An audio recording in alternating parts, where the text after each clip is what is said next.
Corte Internacional de Justicia sobre Delimitación Marítima. Los recibimos.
Bien, señoras y señores, damas, caballeros, señores embajadores, tengan todos ustedes muy buenos días. El saludo cordial y la bienvenida al seno del Congreso de la República para este foro de perspectivas de las relaciones Perú-Chile, luego del fallo de la Corte Internacional de Justicia sobre delimitación marítima entre Perú y Chile, como es obvio. Queremos saludar en la mesa la señora congresista, cuyo despacho justamente organiza este foro, la señora congresista Natalie Condori Jauira, es coordinadora del Grupo de Trabajo de Seguimiento de la demanda presentada por el Perú ante la Corte Internacional de Justicia, con sede en La Haya, por el diferendo marítimo con Chile. Igualmente saludamos en la mesa a la señora congresista Luz Salgado Rubianes, que también es partícipe de este seguimiento sobre este fallo internacional de justicia sobre la delimitación marítima. Saludamos al señor embajador José Antonio García Belaúnde, coagente del Estado peruano ante la Corte Internacional de Justicia. También ha sido exministro de Relaciones Exteriores. Saludamos al señor embajador José Beraún Araníbar, viceministro de Relaciones Exteriores. Bienvenidos, señoras y señores.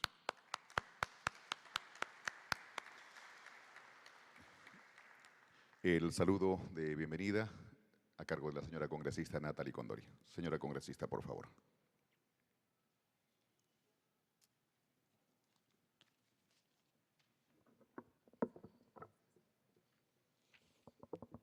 Embajador José Beraún Araníbar, viceministro de Relaciones Exteriores, colega congresista Luz Salgado Rubianes, embajador, señor doctor Alan Farley Reynoso, que está presente el día de hoy con nosotros y también será expositor, doctor Aníbal Sierralta, nuestro embajador José Antonio García Belaúnde, a todos ustedes, agradecerles por su presencia el día de hoy y darles la cordial bienvenida a nuestros ilustres panelistas para que puedan exponer sobre las perspectivas de las relaciones Perú-Chile luego del fallo de la Corte Internacional de Justicia sobre delimitación marítima. Yo sé que en todos ustedes y así como en todos nuestros compatriotas hay una gran expectativa a nivel nacional. Y para ello todos los peruanos debemos estar conscientes y preparados cómo debemos esperar este fallo y cómo debemos acatar su cumplimiento y luego su implementación. Por eso agradezco una vez más su digna presencia a todos ustedes y esperamos que esta mañana sea de gran provecho y sobre todo de una nutriente información que nos sirva para una reflexión y sobre todo para renovar nuestros sentimientos de identidad nacional con nuestro país. A nuestros panelistas, una vez más, a todos nuestros ilustres invitados, darles la bienvenida, para lo cual les pido un fuerte aplauso. Muchas gracias. Bien, gracias, señora congresista Natalie Condori, congresista de la República.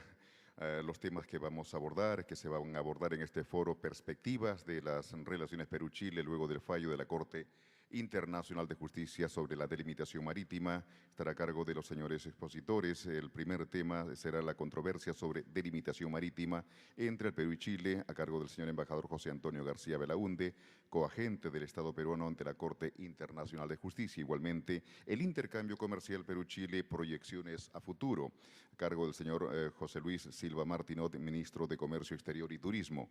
También tendremos perspectiva económica y social de las relaciones con Chile, a cargo del doctor Alan Farley Reynoso, es decano de la Facultad de Ciencias Sociales de la Pontificia Universidad Católica del Perú. Luego el comercio y la inversión en las relaciones Perú-Chile, a cargo del doctor Aníbal Sierra Altarríos, presidente de la Asociación Internacional de Administración y Comercio. Vamos a invitar al señor embajador José Beraúnde Aníbar, viceministro de Relaciones Exteriores, para la inauguración de este foro. Señor viceministro, por favor.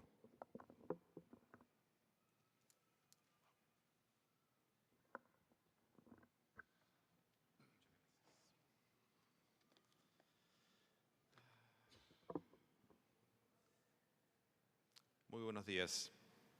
Señora congresista Natalie Condori, coordinadora del Grupo de Trabajo de Seguimiento de la Demanda del Perú ante la Corte Internacional de Justicia por el diferendo marítimo con Chile.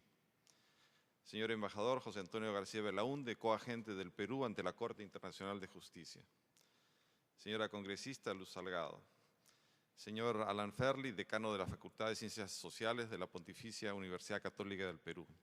Doctor Aníbal Sierra Alta. Señores canciller Oscar Maurtua, señores embajadores, señores estudiantes, señoras y señores.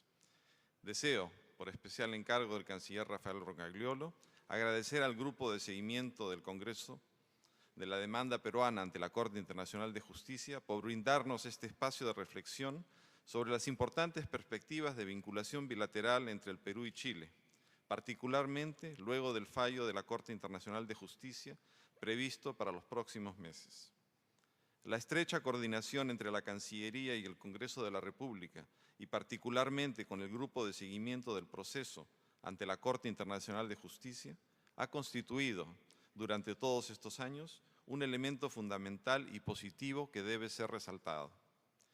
Este evento se condice además con el esfuerzo emprendido por la Cancillería desde tiempo atrás, dirigido a explicar los alcances del diferendo en Corte Internacional de Justicia a las organizaciones políticas y empresariales, medios de comunicación y representantes de múltiples sectores de la sociedad civil, tanto en Lima como en numerosas ciudades del Perú.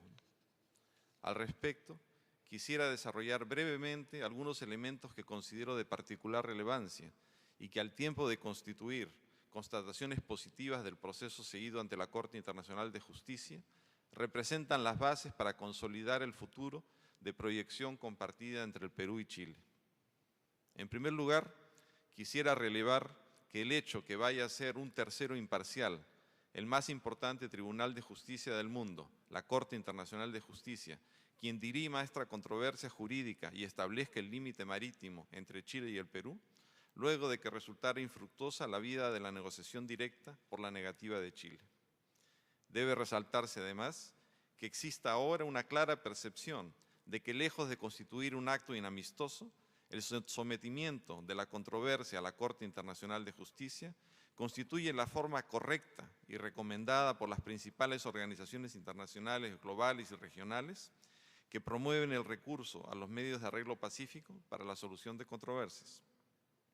El país ha sido testigo, además, de la solidez de la posición peruana y el nivel alturado de nuestras presentaciones, que ha permitido que no se vean afectadas nuestras relaciones bilaterales.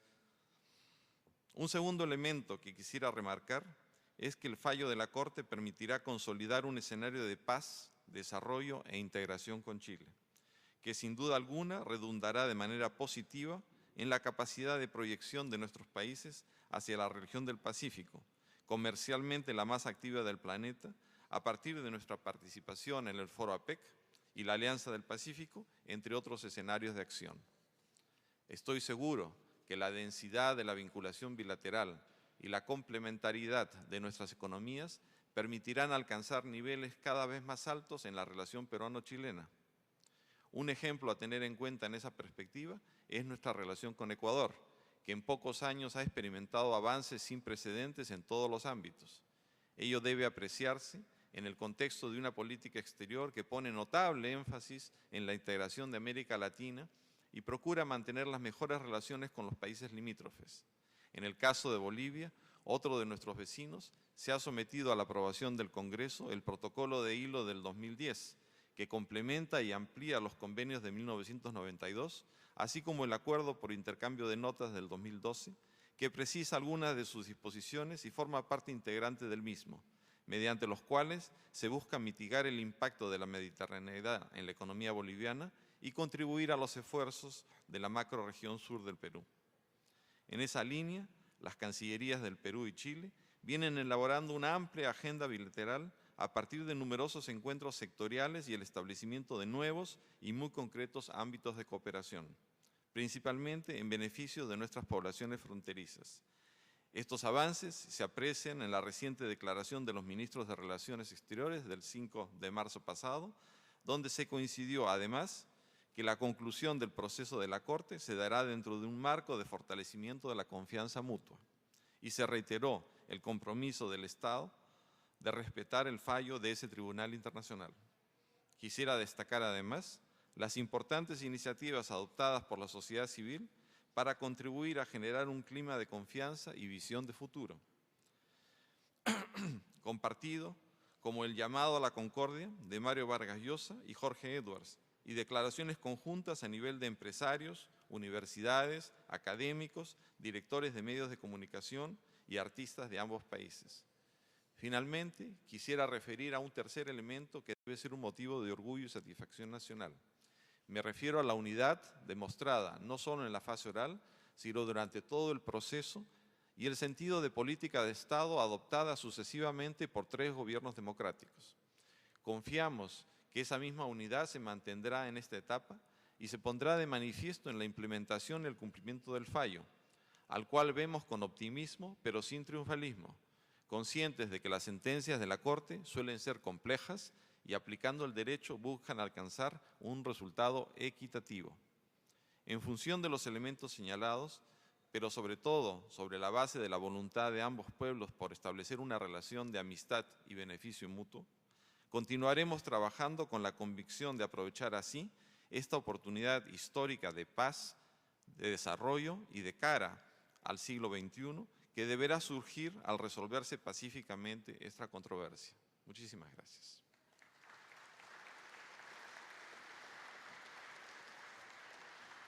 Gracias, señor viceministro de Relaciones Exteriores, José Beraún.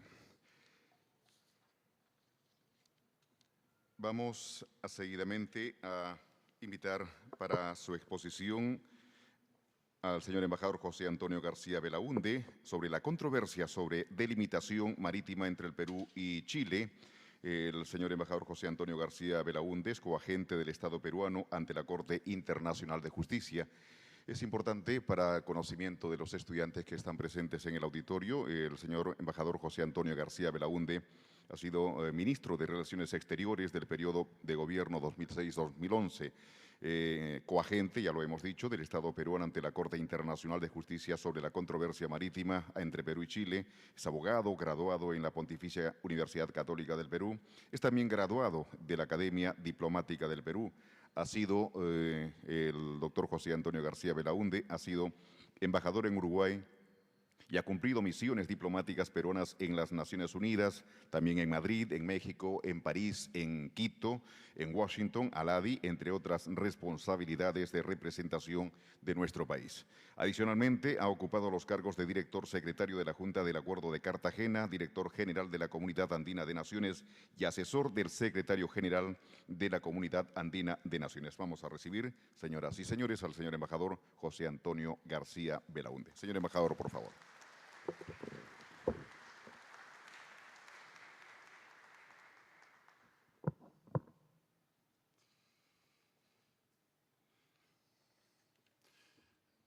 Señora congresista Natalie Condori, señora congresista Luz Salgado, Señor Viceministro de Relaciones Exteriores, José Beraún.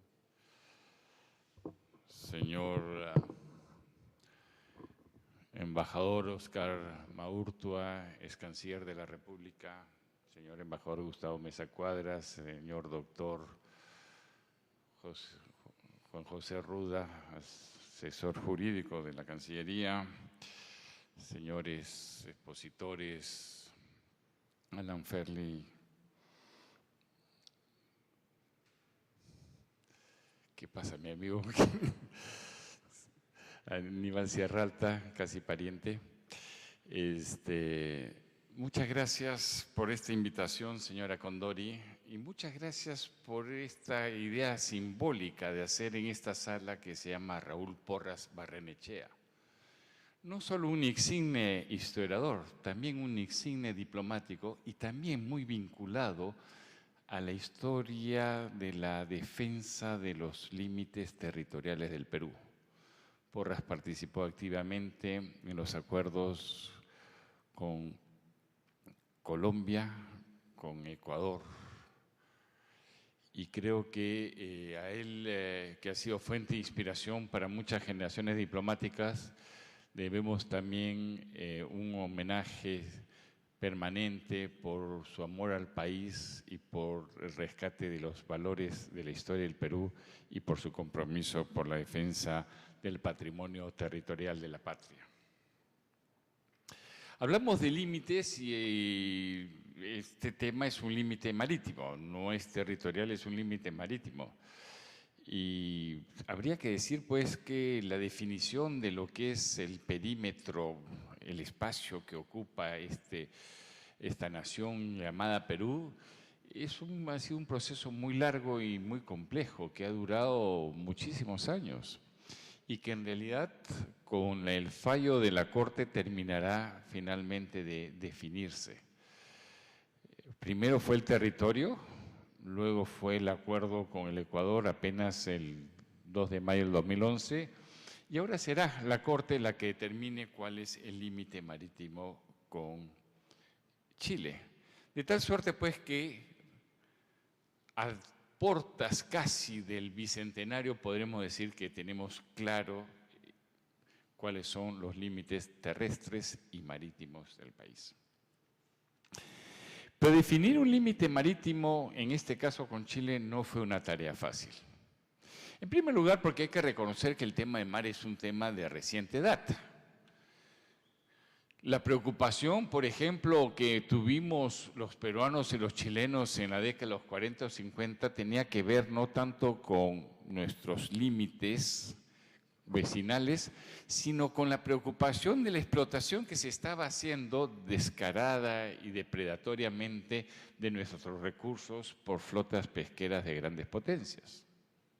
De ahí la importancia del decreto del doctor Bustamante del año 47 y de ahí la importancia que finalmente esos países, Chile, Perú y Ecuador, luego, se unieran en propósito de defender ese patrimonio ictiológico que era depredado impunemente por las grandes potencias pesqueras de la época.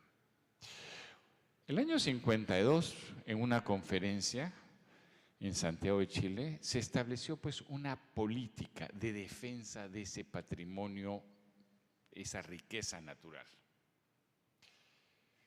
En aquella oportunidad se estableció como una norma excepcional que en caso de que existieran islas habría que establecer un límite y ese límite tendría que ser paralelo. Pero la verdad que lo fundamental de esa declaración de Santiago del año 52 era establecer una política común frente a terceros. Porque en realidad tampoco es que importara mucho qué estaba pasando en la frontera. Lo importante era otra cosa. Lo importante era, como digo, la defensa de este patrimonio nuestro.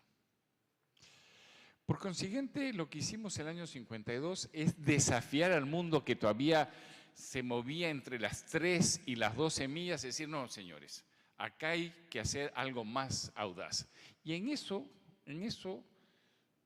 si ustedes recuerdan la exposición, la fase oral, a eso iba dirigida un poco la pregunta del juez marroquí.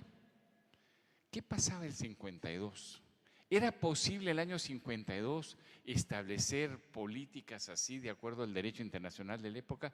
¿Era posible fijarse límites, etcétera? Y definitivamente era un acto de audacia que después fue evolucionando hasta convertirse en derecho internacional, normado, consuetudinario. Pero claro, el año 52 estamos hablando en algunos casos de países que tenían 3 millas de mar territorial o 12 y después alta mar. No existía ningún otro concepto. Tampoco era un tema importante el tema de los límites marítimos, sobre todo en países que tenían solo pesca artesanal en su vecindario. El año 52, pues, lo que tuvimos fue una manifestación de política común, ¿no?, convertida en la Declaración de Santiago, que eventualmente va a devenir en un tratado internacional. Eso es otra historia. Es recién, a raíz de la Conferencia del Derecho al Mar y de la aprobación de la Convención sobre Derecho al Mar el año 82, Convención de Montego Bay, es que ya se establece claramente un derecho internacional marítimo, un derecho internacional sobre el mar, que establece claramente que deben haber 12 millas de mar territorial y 188 millas de zona económica exclusiva. Entonces, una vez que ya la comunidad internacional asume de cierta manera lo que fue la posición inicial de estos 3 países, por los cuales bregaron intensamente además, es que se plantea el Perú la necesidad de definir, ¿no?, cuáles son sus límites. Bueno, ya está establecido claramente por la comunidad internacional que en las 200 millas, ¿no?, hay una soberanía, un dominio exclusivo. No una soberanía territorial, pero sí un dominio, ¿no?, una zona económica exclusiva, como se llama. Pero ¿qué pasa con los vecinos, etcétera? El año 86, durante la gestión de Alan Wagner, de canciller, a propósito de una visita oficial que hizo a Santiago de Chile, encargó a un distinguidísimo diplomático peruano, Juan Miguel Bácula, que planteara el tema de la delimitación. Existe entonces la necesidad de delimitar el espacio marítimo porque hay una sobreposición de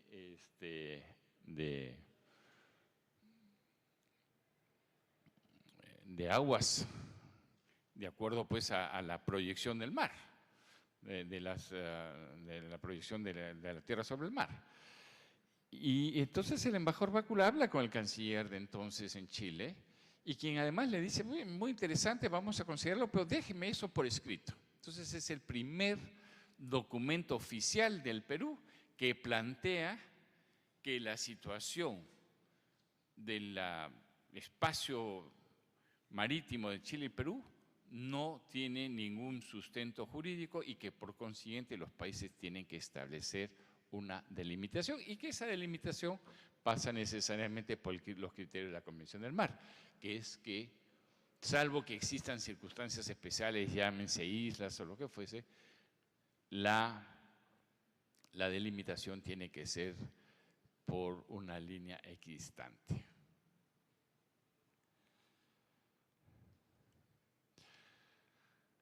Es a partir de ese momento que Chile empieza a definir su límite marítimo. Hasta entonces no existían cartas náuticas ni nada.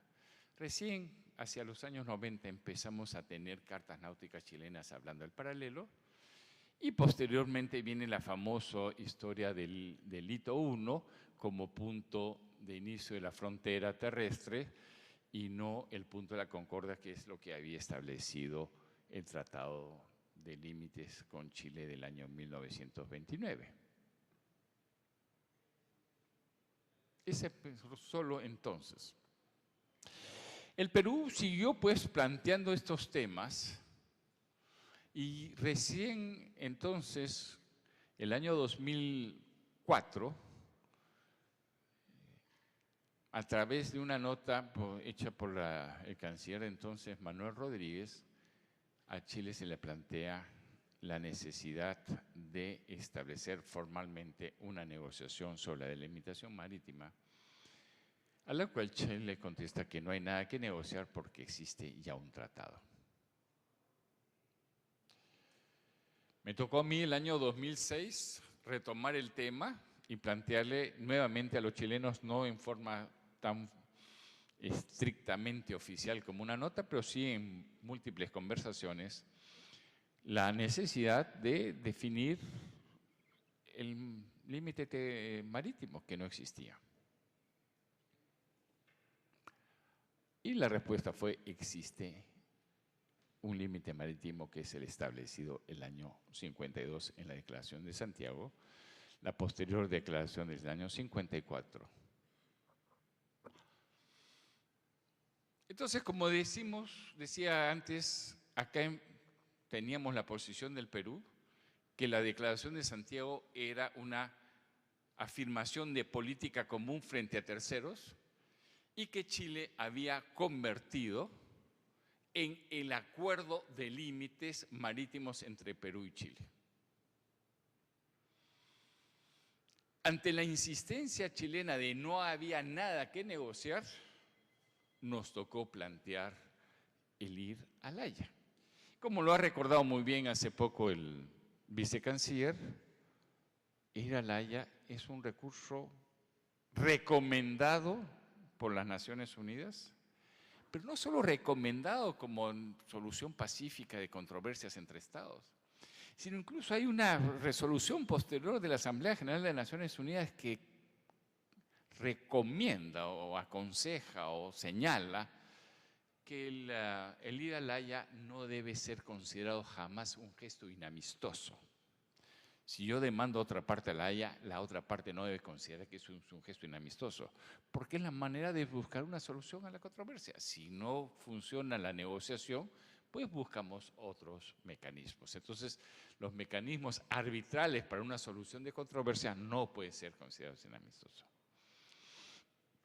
Preparamos nosotros entonces nuestro trabajo.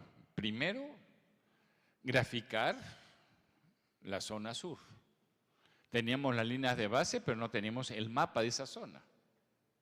Entonces fue un trabajo serio, hecho con ayuda extranjera, en el sentido con la participación de altos centros especialistas en establecer exactamente cómo debía ser un mapa de nuestro dominio marítimo.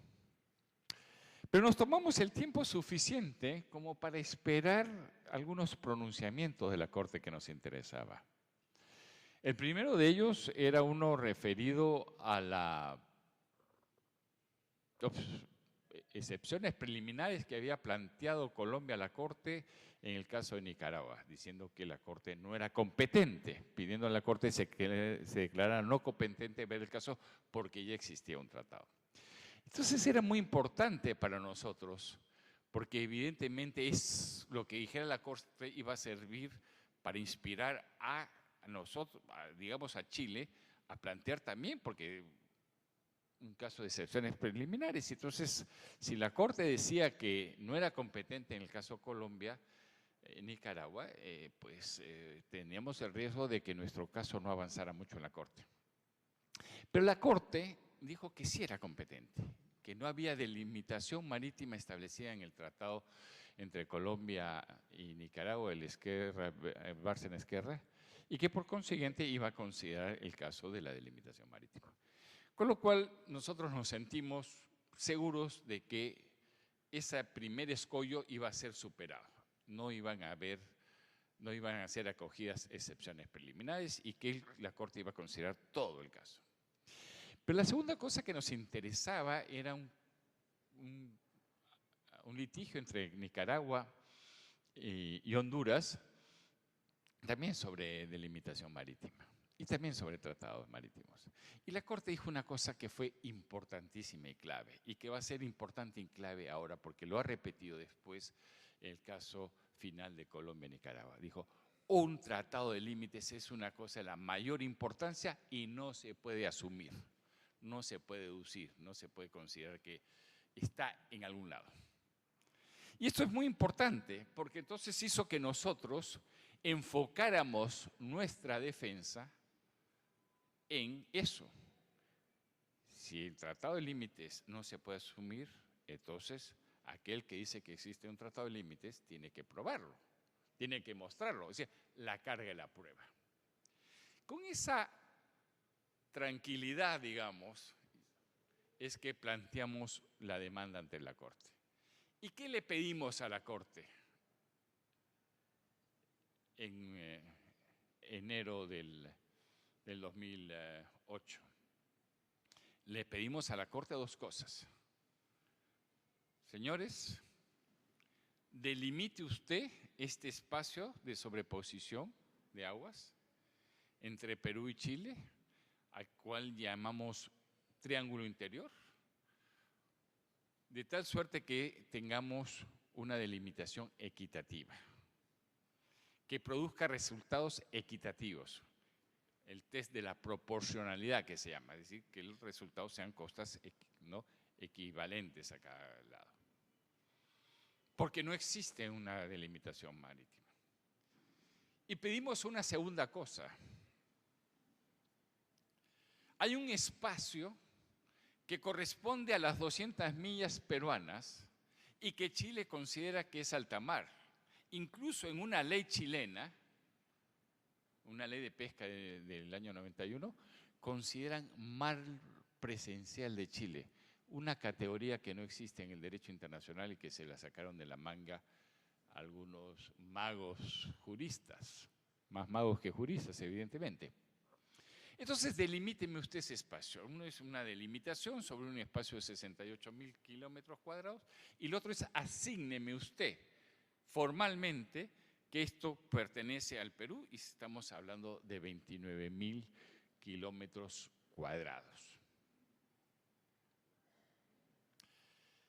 Cuando le pedimos a la Corte que nos diga, ¿no? que nos defina la línea equidistante que sale de la costa hasta las 200 millas, decimos, y ojo, que esa línea tiene que partir del punto de inicio de la frontera terrestre, que no puede ser sino la Concordia, porque el hito 1 está a 200 metros de la playa, del mar, y hay un principio establecido que es que la frontera terrestre se inicia ahí donde se mojan los pies. Es una expresión coloquial, ahí donde se mojan.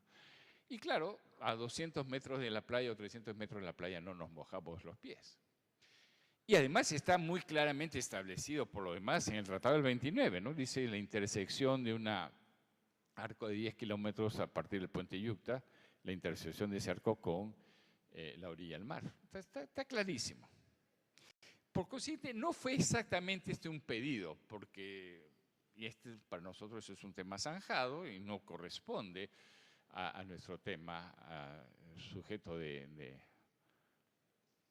sujeto a la Corte, a la jurisdicción de la Corte. A la Corte le pedimos dos cosas. Delimite usted si es que la equidistancia, y asigne usted la soberanía del Perú sobre sobre ese espacio de 29.000 kilómetros que Chile considera alta mar. Como quiera que nosotros trasladamos a Chile la prueba, la carga de la prueba, como se dice, entonces nosotros establecimos claramente que a juicio nuestro no existía un tratado de límites y que no se podía considerar. Lo que existía con el tratado del 54,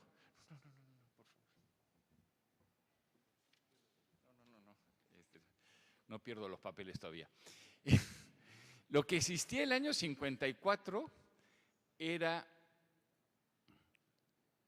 un acuerdo sobre el régimen de pesquería en la frontera. Pero eso no era un acuerdo de límites, era un acuerdo sobre el régimen de pesquería en la frontera. Entonces la Corte no tiene ningún elemento, a juicio nuestro, que pueda decirse que ya había sido delimitado el espacio marítimo peruano-chileno.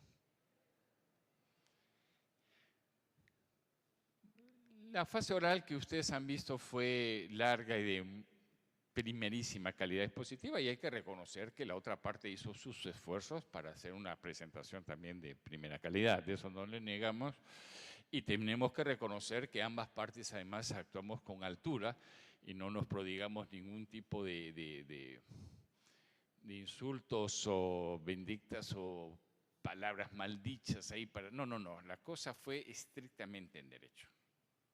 Estrictamente en derecho. Pero parte de nuestra argumentación en la parte oral, en la parte escrita, pero sobre todo en la parte oral, y le explicaré después por qué, es el acuerdo de límites marítimos del Perú y Ecuador. Porque ese acuerdo fue firmado en mayo del 2011, o sea, posterior a la réplica peruana, por consiguiente no estaba en la documentación presentada por el Perú. Y prácticamente y casi concordante con la presentación de la dúplica chilena, por lo cual los chilenos apenas pusieron algo en su dúplica al respecto. Entonces era la oportunidad en la fase oral de establecer la importancia que tenía este acuerdo. Y lo diré muy simple. Si hay 3 países que firman la Declaración de Santiago, que según el Perú es una declaración de política común frente a terceros, que según Chile es el acuerdo de límites, ¿cómo es posible que si fuera el acuerdo de límites ese, de los 3, aparezcan 2 de esos 3 firmando un acuerdo de límites? ¿A qué sentido tiene? Porque ese es el acuerdo con Ecuador, tiene todas las formalidades, ¿no? Exactamente propósito, qué es lo que se quiere hacer. Se establece exactamente en qué consiste este límite. No solo es el tema de las 200 millas, que no solo cubre la columna de agua, también cubre el suelo y el subsuelo. Se acredita ante las Naciones Unidas. Contiene referencias específicas coordenadas. Tiene una representación gráfica. Es un acuerdo, como se dice en la jerga del derecho, ex novo, totalmente nuevo. Pero además, lo importante es que Chile tiene un acuerdo muy parecido al que tiene Perú y Ecuador con Argentina. Entonces resulta que Chile tiene un acuerdo de límites marítimos perfecto con Argentina, que Perú lo tiene perfecto con Ecuador y que Perú y Chile entonces tienen algo que hace referencia, que hay un límite, aunque solo sea para las islas, pero que hay que entenderlo para todo. Digamos que estaba muy claro que no podía mostrarse una declaración de Santiago como un tratado de límites y que la existencia de tratados de límites como Perú y Chile, 2 de los 3 países signatarios de la Declaración de Santiago, y la existencia de un tratado entre Chile y Argentina que no se parecía a nada a la Declaración de Santiago, hace pues que la Declaración de Santiago no pueda ser considerada un tratado de límites.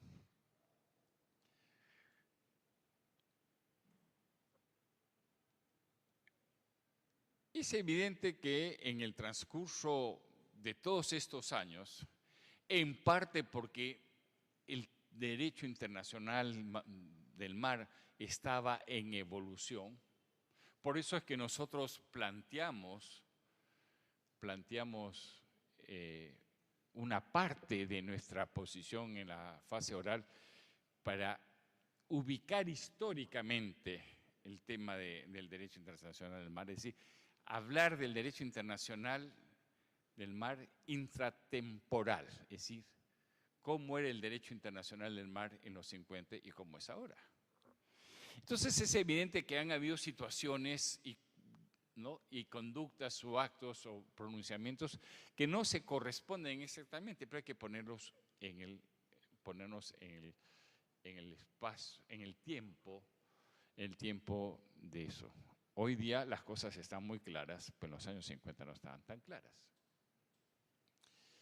Lo que sí está muy claro es que la posición chilena de mantener un espacio limitado en el paralelo es una posición, ¿no?, que no solo no se sustenta en ningún derecho, sino que además violenta el principio de equidad que preside el derecho al mar. Entonces, pretender que la equidistancia, perdón, el paralelo es el límite, es no solo violentar una interpretación de una norma en la Declaración de Santiago, sino además ir contra lo que es el derecho del mar en materia de limitación marítima. No me quiero extender más, quiero decirles únicamente lo siguiente. Se ha hablado mucho de cómo va la Corte a resolver, se ha dicho mucho que la Corte hace fallos salomónicos y cosas por el estilo. La Corte no hace fallos salomónicos. La Corte falla en derecho. La Corte dirá quién tiene la razón. Ahora, una vez establecido quién tiene la razón, es posible que haya ajustes para que el resultado sea lo más equitativo posible. Pero a partir de que establece quién tiene la razón. No va a ser un fallo fácil, no va a ser un fallo fácil porque la Corte hace fallos muy pensados, muy elaborados y la Corte no va a permitir que sus fallos den paulo a interpretaciones. Va a ser un fallo largo, concienzudo y bastante claro. Pero va a ser un fallo en derecho. Va a ser un fallo en derecho. Y nosotros lo que hemos llevado a la Corte es una posición jurídica. No hemos ido a la Corte a reclamar, ¿no?, justicia, equidad al margen del derecho. Hemos ido a la Corte a reclamar la vigencia del derecho, la aplicación del derecho, que en nuestro caso es la garantía de la equidad y la justicia. Una de las cosas más interesantes, por ejemplo, volviendo al caso del Ecuador, es que el resultado del acuerdo con el Ecuador resiste la prueba de la proporcionalidad. Y en caso de Chile, el paralelo planteado por Chile no permite una proporcionalidad. No tenemos casi costa o costa, ¿no?, apenas 2-3 millas, ¿sí?, y nos topamos ya con ese límite paralelo. Entonces, quería terminar con eso. Hemos hecho un gran esfuerzo, ya que debo reconocer el trabajo de mucha gente, de Cancillería, de fuera de la Cancillería, marinos, geógrafos, historiadores, periodistas, para presentar un trabajo que es de primerísima calidad y que nos ha permitido hacer una sustentación también de primera calidad basada en el derecho, no en reclamaciones históricas, no en reclamaciones políticas, nada que pudiese perturbar el juicio jurídico que esperamos de esta institución. Muchas gracias.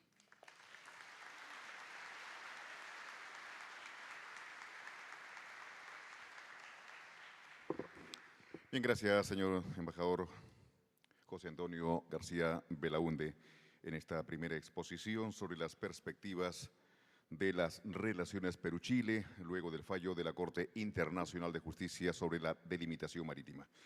Seguidamente, el señor Ministro de Comercio Exterior y Turismo, señor José Luis Silva Martinot, abordará el tema intercambio comercial Perú-Chile, proyecciones a futuro. Lo recibimos al señor ministro, pero para conocimiento, permítame, señor ministro, dar a conocer su perfil profesional, su trayectoria.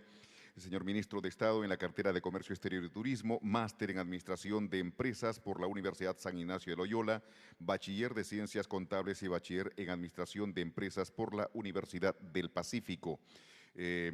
Profesor de la Maestría de Propiedad Intelectual en el curso de Derecho de Patentes en la Pontificia Universidad Católica del Perú. Ha sido, el señor ministro José Luis Silva Martinot, ha sido dirigente de ADEX, Asociación de Exportadores, vicepresidente de la Comisión de Productos Bandera, Coproba, miembro del Consejo Consultivo del Consejo Nacional de Competitividad y director de CONFIEP, entre otros cargos públicos.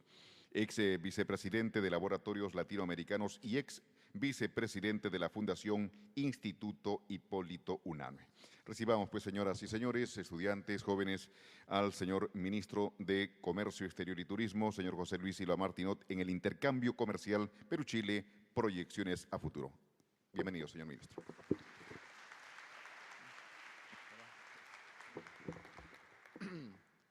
Muy buenos días.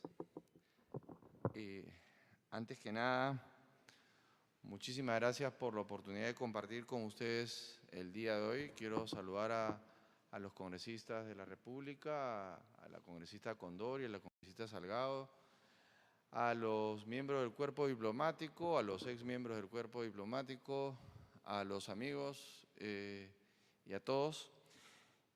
Es importante en una coyuntura como la actual, en la que en pocos meses ya vamos a tener mucho más claro el panorama en la relación bilateral en lo que se refiere a la parte de repente política, de la cual ya ha expuesto el ex canciller, el de alguna manera conocer la importancia que hay en la relación con nuestro vecino del sur.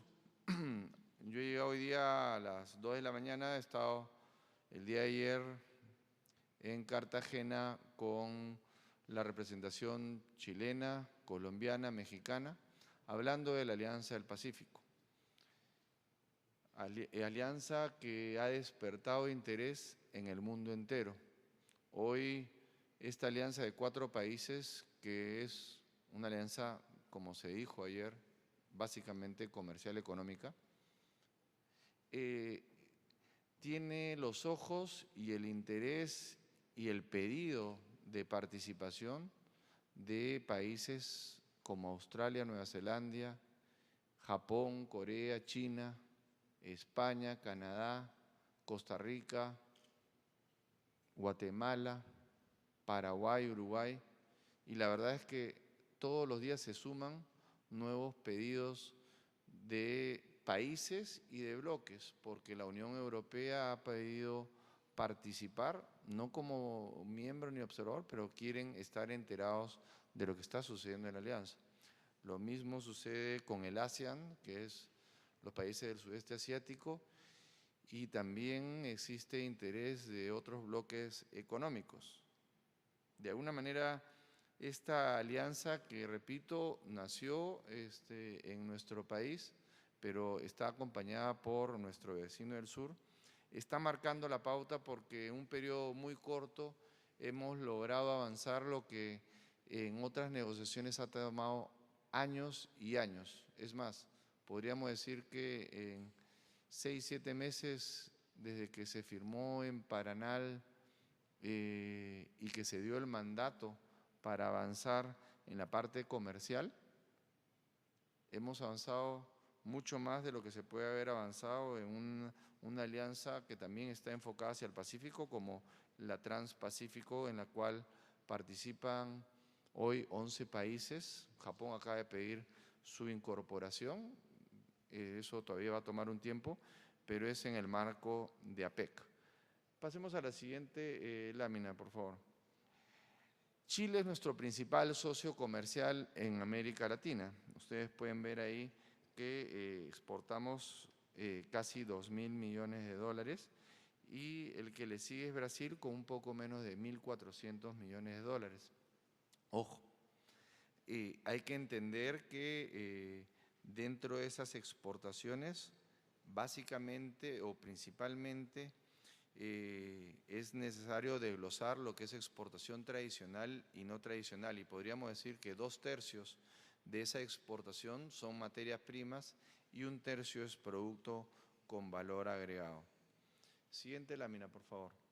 Ustedes pueden ver el intercambio comercial. Ustedes pueden ver cómo esa línea amarilla que baja es el saldo comercial, es decir, el saldo comercial ha sido positivo para el Perú, a excepción del año 2009. ¿Por qué se dio esto? Ustedes saben la crisis internacional que hubo en el año 2009 que generó que nuestras exportaciones totales cayeran de manera importante, y en el caso de nuestras exportaciones a Chile cayeron inclusive en una proporción mayor debido a que lo que exportamos a Chile se vio afectado por la caída de la demanda en Estados Unidos y en otras partes del mundo. Ustedes pueden ver cómo se ha ido recuperando nuestras exportaciones, también se han recuperado las importaciones que hacemos desde Chile, pero el saldo comercial nuevamente es positivo y bastante positivo para el Perú. Siguiente lámina, si fueran tan amables. En lo que es exportaciones no tradicionales, ustedes pueden ver cómo estas han venido creciendo y estamos en casi 700 millones de dólares. El Perú le exporta una serie de productos con valor agregado, productos que normalmente no exportamos a todo el mundo, pero por la cercanía y por el tema de, en el caso del ácido sulfúrico, que es usado mucho para la minería, teniendo Chile una industria del cobre más fuerte que la nuestra, demanda una cantidad importante de ácido sulfúrico, y también pueden ver una serie de otros productos que exportamos a ese país. Podemos ver cómo las exportaciones no tradicionales han crecido a un promedio anual entre el año 2008 y el 2012, es decir, en los últimos 5 años, a un ritmo del 13%. Es un crecimiento sano y que esperamos que se mantenga. Siguiente lámina, si fueran tan amables. En lo que se refiere a las exportaciones tradicionales, es decir, básicamente lo que exportamos a Chile son minerales y harina de pescado. En lo que a materias primas se refiere, vemos como el principal producto de exportación es cobre.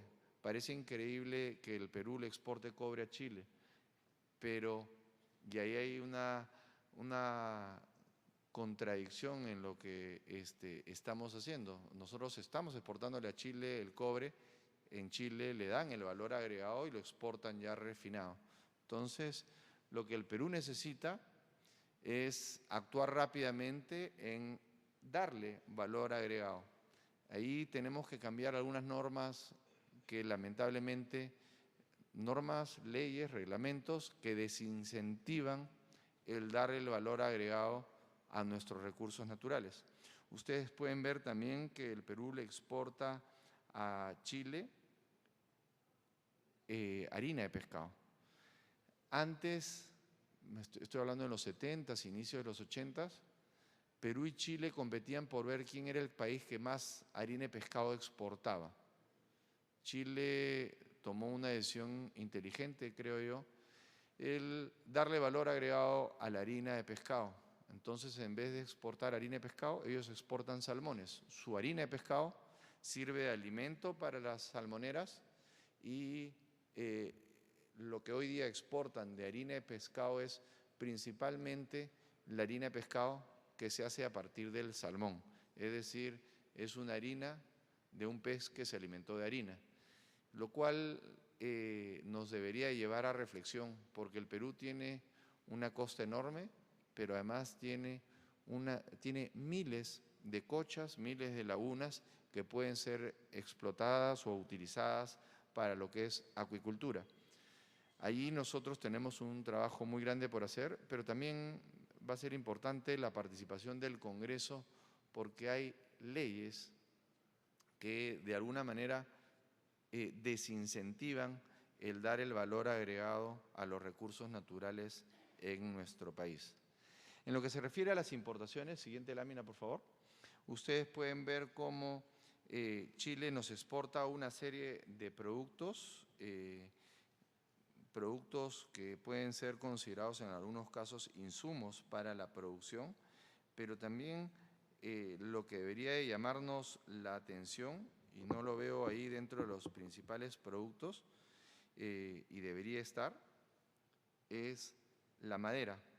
Perú importa de Chile una cantidad enorme de productos a partir de la madera. De repente, por el desglose que es en distintas partidas, nos exporta Tripley, Mapresa, enchapados y una serie de productos. De repente las cantidades son pequeñas, pero si uno suma, aunque parezca increíble, Chile tiene entre 3 y 4 millones de hectáreas de bosque, Perú tiene 70. Perú exporta una cantidad parecida a la que importa de Chile de productos derivados de la madera. Tenemos que trabajar y ahí se está de alguna manera desarrollando algún tipo de estrategia para darle valor agregado a nuestros recursos, pero ahí hay una dicotomía media complicada. Acá hay el rol de unas entidades que se llaman ONGs, que supuestamente defienden los derechos laborales, sociales, medioambientales de la gente. Pero lo que realmente buscan es destruir la competitividad de las empresas peruanas. José lo se acordará cuando fue el tema de Bagua. Una ONG, que todo el mundo sabe cuál es su nombre, fue a decirle a los indígenas de Bagua que la ley forestal que iba a promulgar el presidente Alan García les iba a quitar sus tierras, les iba a quitar el agua y que se iban a tener que ir. Obviamente, esta gente que no estaba bien informada hizo lo que hizo en Bagua, el baguazo, y el presidente, en ese entonces, el presidente García, no promulgó la ley forestal. La misma ONG que promovió eso, que la ley forestal atentaba contra los derechos de los indígenas, la misma ONG en Estados Unidos se presentó al Congreso norteamericano y dijo: Perú no ha cumplido porque no ha dado la ley forestal. Eso lo estamos viendo hoy día cuando una ONG promueve que empresas digan que en el Perú las normas laborales, que es, por ejemplo, la ley para los exportadores no tradicionales, atenta contra los derechos laborales. Otra ONG dice que la ley para el sector agrario atenta contra los derechos laborales de las personas. Yo quiero ser bien claro. Detrás de ellas están, en el caso de las que protegen el medio ambiente y van en contra de la minería, son empresas mineras las que pagan para que las empresas mineras no puedan trabajar en el Perú. En el caso de las que van supuestamente a defender las leyes laborales para los sectores de exportación, son empresas productoras de otros países que les pagan a esas ONGs. Pero lamentablemente, a veces en el Perú no escuchamos a los peruanos, preferimos escuchar a los extranjeros. Hay que tener cuidado, porque si uno analiza bien en los últimos años, el Perú viene creciendo, pero viene creciendo, como dijo en un estudio que se hizo en la Universidad del Pacífico, con un modelo el cual no es sostenible a largo plazo. Creo que el estudio de la Pacífico dijo 15 años más. Lo que el presidente Ollanta-Humala dijo en su propuesta de campaña era el darle valor agregado a los recursos naturales, y estamos trabajando en ello. Pero no solamente debemos de trabajar dentro del sector gobierno central, sino en todos los estamentos del Estado, incluyendo el Congreso. Tenemos que promover que más empresas manufactureras, que más empresas del sector agrario, que más empresas del mundo real, del sector real, puedan generar puestos de trabajo. Siguiente lámina, y ya para no cansarlos, ustedes pueden ver ahí la evolución de las empresas que exportan a Chile. Se mantiene entre 2.100, estas son partidas. Las partidas arancelarias que se exportan son alrededor de 2.200, y las que se importan han crecido de manera significativa de 1.900 a 2.000. O sea, estamos hablando que han crecido casi un 5%. En el caso de las empresas importadoras y exportadoras, las exportadoras se mantienen entre 1.500 y 1.600, y las que importan de Chile han pasado de 1.750 a 1.800. Siguiente lámina. Esto es lo que es la inversión extranjera directa. Ustedes pueden ver cómo Chile es nuestro cuarto o quinto socio en lo que a inversión extranjera directa se refiere. Perú ha comenzado a invertir de manera importante en Chile. Hoy día tenemos grupos económicos peruanos que están presentes en Chile. La inversión extranjera chilena es mucho mayor en el Perú. Ustedes pueden ver los sectores en los cuales ha invertido, y si podemos decirlo de alguna manera,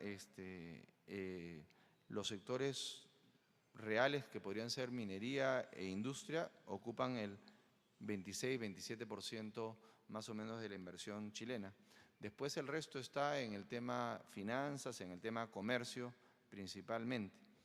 Nosotros necesitamos inversión extranjera directa de todas partes del mundo, incluyendo de nuestros socios chilenos. Lo que deberíamos de reflexionar, no en el caso de Chile, sino en general, y cuando hice referencia al tema de las ONGs, es las inversiones extranjeras en el sector manufacturero han sido pocas. Tenemos que dar las condiciones necesarias para que el sector industrial, el sector productivo, crezca, y tenemos que trabajarlo de la mano, el sector gobierno central y el Congreso, porque podrán seguir llegando, y se necesita inversión grande en minería, en telecomunicaciones, en finanzas. Pero si queremos trabajos de calidad y de largo plazo, tenemos que apuntar al darle valor agregado a nuestros recursos naturales, y eso es principalmente en el sector manufacturero. Muchísimas gracias.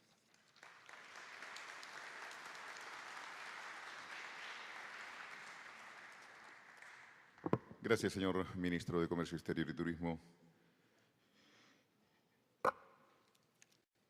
La exposición e intercambio comercial Perú-Chile, proyecciones al futuro, a cargo del señor Ministro José Luis Silva Martinotti. Seguidamente vamos a presentar al doctor Alan Farley Reynoso, él es decano de la Facultad de Ciencias Sociales de la Pontificia Universidad Católica del Perú, sobre perspectiva económica y social de las relaciones con Chile.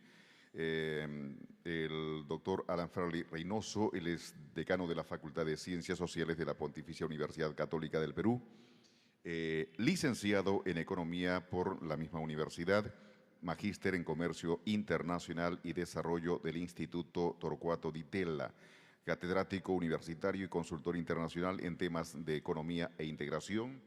Es coautor, junto con Sandra Queija de la Sota, del libro Relaciones Económicas Perú-Chile, ¿integración o conflicto?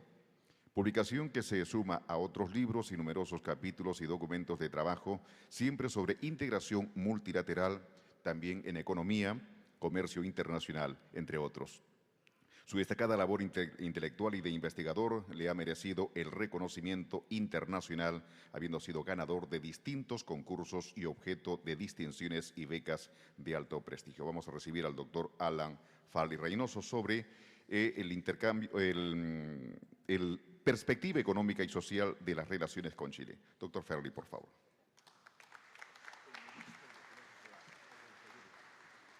El señor ministro de Comercio Exterior y Turismo, perdón, doctor Farley, pide permiso, por favor. Va a continuar con su agenda. Sabemos que está en otro, saliendo urgente para una reunión. Gracias, señor ministro, por su participación en este foro. Ahora sí, doctor Farley.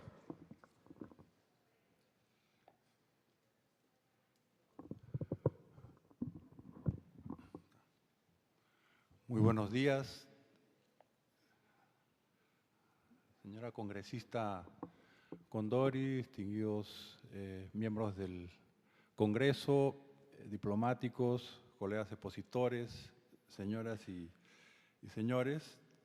En primer lugar, felicitar el trabajo de la comisión, que crea un espacio para dialogar y conversar sobre temas que son de interés nacional, y agradecer el haberme dado la oportunidad de presentar algunas reflexiones sobre este tema crucial para el país.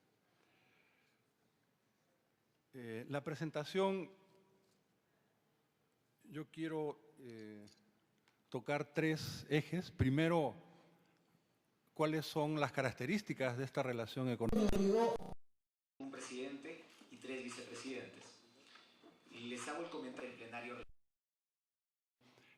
Perú-Chile, y que en diferentes escenarios podría presentarse situaciones más favorables o menos favorables para esta articulación. Entonces, hay dos enfoques que uno puede interpretar sobre la relación económica bilateral en los países. Hay varios autores que señalan que mientras mayor es el vínculo económico, mayor la interdependencia, tiene una contribución a una relación pacífica, a una mayor dinámica bilateral. Aunque dentro de estos mismos autores se señala que cuando hay asimetrías entre los países, es el caso de Garske, Quang Lee y otros, esta relación no genera necesariamente esa distensión. Lo mismo cuando se trata de países que se encuentran en una misma región donde han tenido en el pasado un conflicto militarizado. Entonces, aquí hay un problema, hay otros autores, Dorus, Barbieri, etcétera, que encuentran que cuando hay asimetrías, cuando un país exporta las materias primas y otro industrializa o exporta los productos avanzados, cuando hay asimetrías de poder entre estados, incluyendo la capacidad militar, el caso de Schneider, Schulz y otros, y que han tenido conflictos militares previos, puede crear una situación complicada. Entonces, es positiva la mayor interdependencia económica en la medida en que no sea asimétrica. Es positiva la mayor interdependencia económica, como dijo el ministro, en la medida en que nosotros también exportemos productos de mayor valor agregado. Entonces, la primera parte lo que quiero mostrar son los datos, cuáles son las características de esa relación. ¿Es una relación simétrica en el comercio y en la inversión o es una relación asimétrica? Tenemos que según los datos del MINCETUR, el reporte bilateral, son muy buenas cifras. La mayor parte de estas exportaciones son de materias primas. Fundamentalmente estamos hablando de productos mineros, se habló del cobre, también está el molibdeno y otros productos que se pueden ver en las gráficas y en el cuadro siguiente. Entonces, ¿cuál es la característica principal de este proceso? Que mientras nosotros exportamos materia prima, se dijo cobre, en Chile le dan valor agregado y lo reexportan. Mientras nosotros exportamos molibdeno como materia prima, en Chile le dan valor agregado y lo reexportan a Japón y China. Mientras nosotros exportamos petróleo, importamos de Chile gasolina, aunque Chile no tenga petróleo, que lo refina, y en este proceso de privatización que se dio con algunas empresas, estos grifos importan gasolinas de Chile. Entonces es un patrón de comercio. Es cierto que ha ido creciendo el comercio, pero es una relación norte-sur. O sea, un país que da materias primas, el otro industrializa y da mayor valor agregado y por lo tanto tiene mayores beneficios en ese proceso. Si uno ve los datos del comercio y el balance del desequilibrio, nosotros vimos unos datos que presentó el ministro. Efectivamente hay un superávit en los años 2000 y con un déficit en el 2009. Si uno ve los datos previos, encuentra que hubo en los datos previos, hubo ahí un déficit del Perú. Entonces, tenemos superávit a partir de los años 2000, pero tuvimos en el pasado un déficit. Más o menos que se ha compensado entonces, en la relación bilateral, un cierto equilibrio, un cierto tas con tas en los saldos globales, pero no en las características del intercambio que digo que fundamentalmente es una exportación de materias primas, mientras Chile exporta productos manufacturados y alimentos, mientras el Perú, materias primas y sectores extractivos. Buena parte de las exportaciones chilenas son del sector industrial. Las exportaciones están concentradas. O sea, uno toma 5 productos y está 80 o más de las exportaciones peruanas a Chile. Esa concentración no existe por el lado chileno, es más diversificada. La exportación han trabajado mejor ese proceso.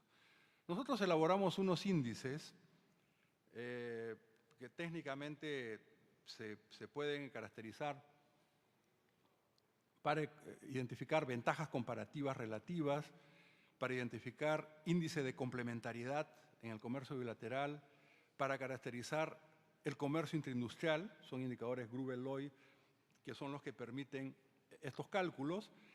No hemos querido presentar las fórmulas y todo esto, sino los resultados. En primer lugar, que las ventajas comparativas que tiene el Perú en la relación bilateral siguen siendo en materias primas. Entonces hay que hacer, como dijo el ministro, un gran esfuerzo para generar ese valor agregado. En segundo lugar, Chile lo tiene en manufacturas. La complementariedad, entre comillas, es que el Perú exporte materias primas y que Chile las industrialice y exporta. Y ellos dan manufacturas para aquí. Entonces, nosotros entendemos que eso no es una complementariedad. Sería complementariedad si compartimos exportación en manufacturas, exportación en servicios, vamos asociados a las exportadas donde fuere, pero no en una relación en la cual uno de los países dé las materias primas y el otro industrialice, crezca relativamente más que el otro. Entonces, el gran desafío es cómo el Perú, y eso no es responsabilidad evidentemente del país vecino, sino de qué hacemos nosotros como política doméstica para revertir esa situación. Y lo mismo en el caso del comercio interindustrial, que está severamente limitado. Entonces, en suma, en términos de las relaciones comerciales, es asimétrica a favor de Chile. En el caso de las inversiones, se ha presentado una tendencia creciente de las inversiones, y acá hay 2 cifras. Una que da Direcom, la Dirección de Relaciones Económicas de Chile, que son alrededor de los 11.000 millones de dólares, y otro que da Proinversión. Como todos sabemos, no hay una obligación de la declaración y el registro de todas las inversiones que hay en el país. Por lo tanto, las cifras de Proinversión están subestimadas, o sea, mucho más cercanas a los datos y a la inversión efectiva está en las cifras de Direcom, que son 11.000 millones de dólares o más. Están muy diversificadas, están en el sector, sobre todo de servicios, que en los planes de desarrollo de Chile son considerados estratégicos, sector financiero, sector de transporte aéreo, en servicios de puertos, en bancos y otros pero también en el sector industrial y en sectores que podrían ser considerados sensibles. La inversión peruana ha aumentado, esto es positivo, aunque no necesariamente en las cifras que a veces están señalando, pero ciertamente se mantiene, como fue señalado, una gran diferencia. Nosotros hicimos hace unos años un cálculo que ahora estamos actualizando, de esa presencia, qué significaba en cada sector productivo. Lo hicimos con fuente abierta, con top 10.000, yendo a los datos de las empresas, lo que se declaraba, que fue un trabajo un poco tedioso, pero por ejemplo en el sector eléctrico en ese momento concentraba más del 30% de presencia en el sector, en hidrocarburos con primas tenían 30% de la distribución en el mercado, 75% de los servicios en el puerto del Callao, más de 75% en transporte aéreo, en el caso en financieras, antes de que entraran los bancos asociados a las tiendas estas retail, ya era como un 30%. Esto han ganado mucho mercado, sobre todo en sectores de ingresos bajos o medio bajos, en leasing, en banca, tiendas por departamento, que esto ha crecido, inclusive en una competencia entre diferentes firmas chilenas, sector de farmacias, en salud, han adquirido clínicas en los últimos años y están integrando y articulando clínicas con servicios de farmacias y distribución, el tema de los supermercados, de las industrias alimentarias, fabricación de pinturas, fabricación de explosivos, sector metal mecánico 65% en el mercado de cables, envases flexibles 62% del mercado, sector agroindustrial y con una compra también de tierras y de inversiones agrícolas en diferentes partes del país. Entonces, es una inversión sumamente significativa, con una presencia muy importante, que no es la que tiene el Perú, que ciertamente ha aumentado, pero no se compara. Entonces también tenemos una asimetría en términos de los flujos de inversión, están en casi todos los sectores, incluidos los estratégicos, no es el caso del Perú, se consolida el predominio en el sector servicios, creciente participación en los mercados donde se encuentra, y muchos de los socios locales no entran como socios mayoritarios, sino asociados, ¿no es cierto?, con inversiones relativamente menores. Y a veces lo que se genera, y seguramente el doctor Sierralta en su presentación va a trabajar más el tema, cuando hay tal presencia de inversión masiva y en todos estos sectores, a veces hay una influencia no deseada en las esferas no económicas. Entonces, en el tema de la inversión también hay una asimetría. ¿Cómo entra el TLC o en esa negociación? ¿Necesitábamos nosotros un tratado de libre comercio? Ya teníamos el acuerdo de complementariedad en ALADI, el ACE 38 y sus protocolos, en el cual buena parte de las partidas estaban liberalizadas, más del 90%. Y se hizo una buena negociación en los años 90 en términos de patear las partidas sensibles hacia el final, con plazo de degradación larga, y los funcionarios más experimentados del Ministerio de Comercio, en relación con Cancillería y otros sectores, yo creo que hicieron un buen acuerdo de complementación económica con Chile. Entonces ya teníamos en términos de acceso a mercado prácticamente libre comercio. Entonces, un TLC para conseguir un acceso a mercados no era necesario. ¿Qué es lo que se incluye? Y acá, según la propia Direcom, para señalar la fuente chilena, ¿qué es lo que ellos reconocen como los mayores logros que consiguieron? Mecanismo de solución de controversias. No querían que se repita otro Luchetti en el sentido de poder perder una controversia que vaya al CIADI. Querían crear en el capítulo de solución de controversias mecanismos más restrictivos que impidieran fallos en su contra o que limitaran o que tuvieran más protección para las inversiones. Un capítulo de servicios para eliminar las restricciones a las exportaciones chilenas de servicios, dicho por propio Direcom, cosa que consiguieron. Un capítulo de inversiones que tuvo concesiones y cláusulas similares a las que, por ejemplo, le dimos a Estados Unidos. Hay una definición de inversión e inversionista muy amplia.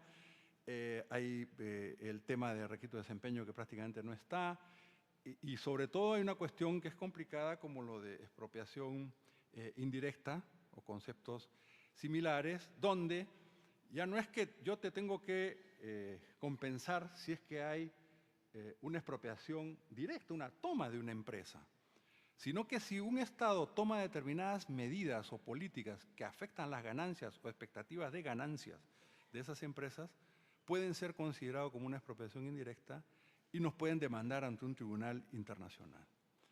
Entonces, si ya antes, sin el TLC, habíamos ido con Luchetti a un escalamiento de lo que era un conflicto municipal con una empresa, un conflicto prácticamente Estado-Estado, con un TLC, las posibilidades, depende de la buena voluntad de las partes, si hay buena voluntad no tiene por qué haber eso necesariamente, pero existe el marco normativo como para que políticas, por ejemplo, que se tomen desde el gobierno nacional puedan ser consideradas como que afectan esas inversiones y que se pueda demandar al país para esto. Entonces, el TLC y los puntos que pone Chile en la negociación o por qué lo plantea, consigue fortalecer su posición respecto a protección de inversiones, servicios, solución de controversias, que desde mi punto de vista permite consolidar o por lo menos hacer más difícil de revertir las asimetrías que estamos señalando que existen.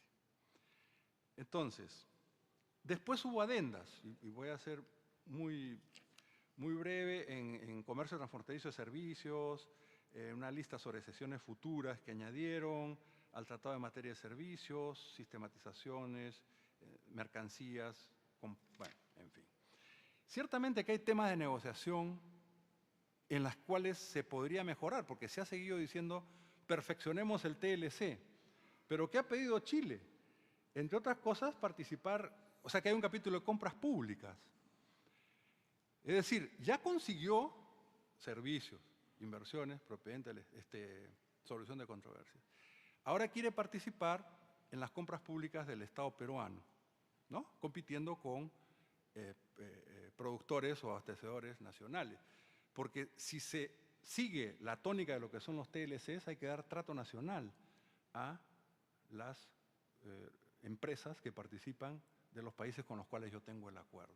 Eso todavía no se ha definido, pero es un tema que hay que tener en cuenta. ¿Qué nos convendría? Reconocimiento de mutuo de certificado de estudios y títulos para que los migrantes peruanos, por ejemplo, que estén allá, puedan ejercer sus profesiones y no estén en tareas para los cuales están sobrecalificados. ¿Qué nos convendría? Negociar un capítulo de servicios financieros sobre una base mutuamente conveniente. ¿Qué nos convendría? Analizar los regímenes especiales de zonas francas vigentes en ambos países para que no haya perjuicio al país o para que se pueda aprovechar lo que tenemos. ¿Qué nos convendría? Sobre todo, y es lo que el Perú tendría que incluir, un sólido capítulo de propiedad intelectual.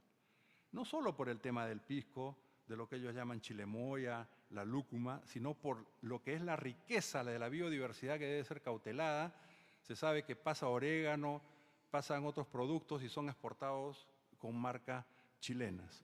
Entonces, el tema de propiedad intelectual es fundamental, sobre todo en un país, y esto no se dice demasiado, que está en la lista roja de Estados Unidos, de la Unión Europea, por incumplimiento de tratados de propiedad intelectual o por prácticas que no respetan eso. Entonces, ese capítulo nos parece que son fundamentales. Entonces, en suma, el TLC favoreció al Perú, lo necesitábamos, tal como está. Fundamentalmente lo que ha hecho ha sido favorecer el status quo en términos de esa simetría en la relación bilateral. Entonces, en suma, si uno toma los enfoques con los cuales empezamos la exposición, uno tiene que en el patrón comercial hay una asimetría, hay una mayor diversificación y valor agregado en las exportaciones chilenas, hay un comercio intraindustrial sumamente escaso. El componente de comercio es intersectorial, interindustrial, exporto materias primas, importo manufacturas y servicios, como si fuera la relación de un país en desarrollo con un país desarrollado. No hay complementariedad, yo creo, sino lo que es dependencia. El riesgo es que corramos que hay una dependencia de la economía peruana de la economía chilena si esta situación no se revierte. han incluido inversiones, sectores estratégicos, energía, servicios financieros, puertos, lo que no ocurre en el caso de las inversiones peruanas. Entonces, si esas asimetrías no se reducen, si no definimos las políticas adecuadas, lo que dicen los autores es que no es que la mayor interdependencia reduce las fricciones o conduce a una mayor pacificación, sino puede crear conflictos. Puede crear conflictos, eso lo dijimos en el libro hacia el 2008, y está ahí para quien quiera verlo. ¿Fue correcta una política de cuerdas separadas? No, porque mientras más avanzamos en lo político comercial, que era lo que más le interesaba a Chile, se agudizaban las asimetrías. En segundo lugar, porque se debilitaba la capacidad negociadora del Perú en temas sensibles. Podríamos no haber avanzado en esa negociación, sino a cambio de redefinir su presencia en el sector energético. Está el tema de reservas de agua, está el tema de la biodiversidad, que se vienen para adelante como una cuestión sumamente complicada en el futuro. Entonces, estamos en esa situación. Ahora, ¿qué pasa con la Haya? Y con eso termino. Los fallos de la Haya, ¿cómo influirían en esta relación? Hay muchos escenarios, yo estoy poniendo dos. Un escenario en el cual ambos países aceptan el fallo. Si ambos países aceptan el fallo, sin duda habría un factor de distensión, mejoraría el clima para las inversiones bilaterales y para eventuales emprendimientos conjuntos comerciales. O sea, sería excelente que se pueda dar esa aceptación. Se podría dar condiciones para una mayor presencia de inversiones en el país vecino, para que este aumento de inversiones se consolide. El entorno sería más adecuado para definir normas y marcos reguladores que cautelen la defensa de sectores sensibles donde hay inversiones chilenas en el Perú, porque creo que eso hay que conversarlo, ver y cautelar. Pero habría un clima diferente, no crispado, sino donde se puede conversar y ver, por supuesto, si el gobierno nacional así lo decide. Se podría inclusive pensar en algunas actividades que promuevan una proyección conjunta al Asia-Pacífico, como ha sido mencionado, siempre y cuando se dé una participación equitativa en la cadena productiva y no limitar a una venta de materias primas por parte del Perú para que Chile las industrialice y las exporte.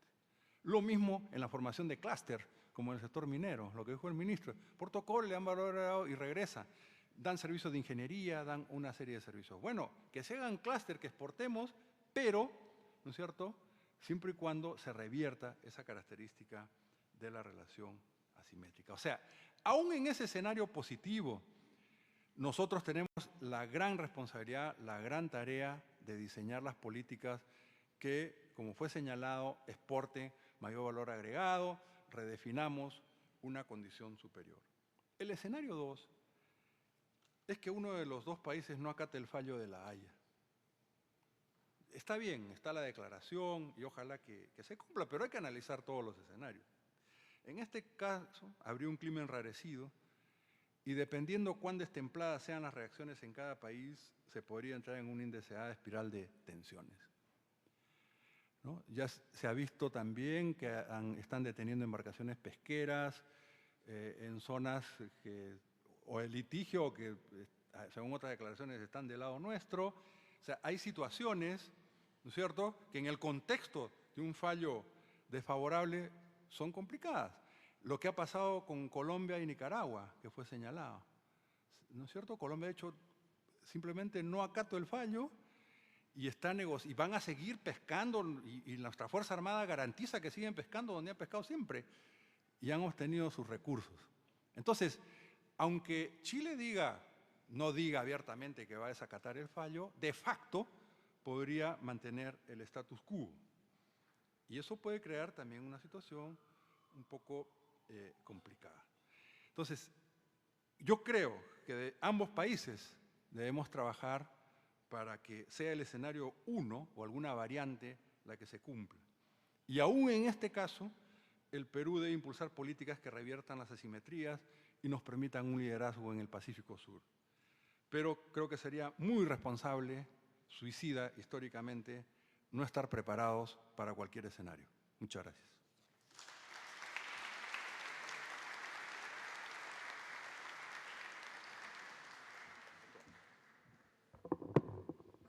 Gracias, doctor Alan Farley Reynoso, sobre el tema expuesto, perspectiva económica y social de las relaciones con Chile. Seguidamente, claro, todo esto dentro del foro, perspectivas de las relaciones Perú-Chile, luego del fallo de la Corte Internacional de Justicia sobre la delimitación marítima en La Haya. Seguidamente vamos a invitar al doctor Aníbal Sierra Altarríos, el presidente de la Asociación Internacional de Administración y Comercio. Es abogado de la Pontificia Universidad Católica del Perú, magíster en Administración de Empresas, posgrado en Comercio Internacional, diplomado en Negociaciones y en Gerencia Internacional, doctor en Ciencias Jurídicas, profesor del Centro de Altos Estudios Nacionales en Lima, de la Maestría de Derecho de la Pontificia Universidad Católica del Perú, igualmente presidente del Comité Consultivo de la Asociación Americana de Profesores de Derecho Internacional Privado.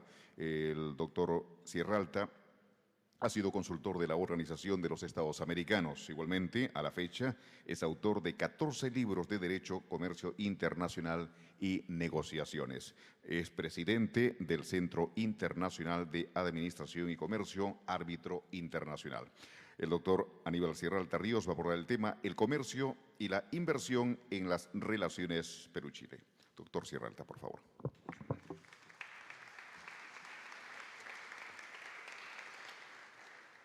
Bueno, debo de confesar que después de las 3 excelentes exposiciones, tanto del señor ministro de Comercio Exterior, como el embajador José Antonio García de Belaúnde y mi distinguido amigo Alan Farley, me siento como el 8º marido de Elizabeth Taylor. No sé qué puedo hacer o decir para impresionarlos. Sin embargo, como el 8º marido, intentaré. Agradezco en primer lugar